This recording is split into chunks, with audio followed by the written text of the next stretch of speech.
Hi అండి, అందరికీ నమస్కారం. పిఆర్సీ డిఏ మధ్యంతర భృతికి సంబంధించి ఒక ముఖ్య అప్డేట్ అయితే రావడం జరిగిందండి. అధికారంలోకి వచ్చిన కాంగ్రెస్ ప్రభుత్వ ఉద్యోగులను పరిష్కరించకపోవడంతో తీవ్ర అవస్థలు ఎదుర్కొంటున్నారు. కరువు భత్యం, రిటైర్మెంట్ బెనిఫిట్స్, వేతన సవరణ సంఘం, పెండింగ్ బిల్లులు వంటి సమస్యలపై కీలక ముందడుగు పడింది. హైదరాబాద్లోని సచివాలయంలో శుక్రవారం ప్రభుత్వ ప్రధాన కార్యదర్శితో జరిగిన జాయింట్ స్టాఫ్ కౌన్సిల్ సమావేశంలో ప్రభుత్వ ఉద్యోగులతో చర్చ జరిగింది. ఈ సందర్భంగా ప్రభుత్వ ప్రధాన కార్యదర్శి ఇచ్చిన ముఖ్య హామీలు చూద్దాం. ముఖ్యంగా ఉద్యోగ ఆరోగ్య పథకం ఎంప్లాయీస్ హెల్త్ స్కీమ్ జూన్ 2వ తేదీ నుంచి అమలు చేస్తామని ప్రభుత్వ ప్రధాన కార్యదర్శి హామీ ఇచ్చారు.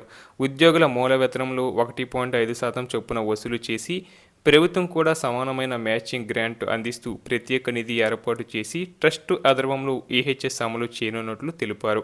అలాగే వేతన సవరణ సంఘం నివేదికపై త్వరలో తదుపరి సమావేశంలో నిర్ణయం తీసుకుంటామని ప్రభుత్వ ప్రధాన కార్యదర్శి హామీ ఇచ్చారు. పిఆర్సీ నివేదిక తుది దశకు చేరుకుందని, త్వరలో నివేదిక తెప్పించి దానిపై మరోసారి సమావేశం నిర్వహిస్తామని హామీ ఇచ్చారు.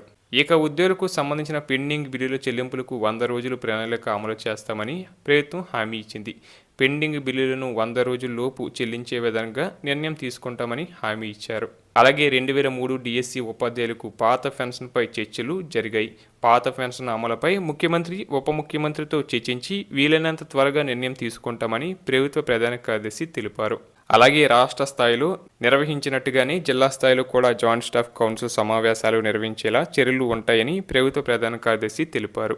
విద్యా బుద్ధులు నేర్పిస్తున్న ఉపాధ్యాయ సంఘాలతో ప్రత్యేక సమావేశం ఏర్పాటు చేయాలని విద్యాశాఖ కార్యదర్శికి సూచించినట్లు సిఎస్ వెల్లడించారు.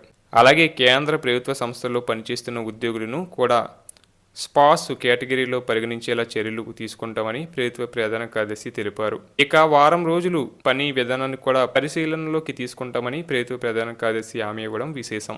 తెలంగాణ రాష్ట్ర అభివృద్ధిలో ఉద్యోగులు, ఉపాధ్యాయులు మరింత నిబద్ధతతో పనిచేయాలని ప్రభుత్వ ప్రధాన కార్యదర్శి కోరారు. ప్రస్తుత పరిస్థితులకు అనుగుణంగా ఉద్యోగులు, ఉపాధ్యాయులు టెక్నాలజీపై మరింత అవగాహన పెంచుకొని సమర్థవంతంగా వినియోగించుకోవాలని ప్రభుత్వ ప్రధాన కార్యదర్శి సూచించారు.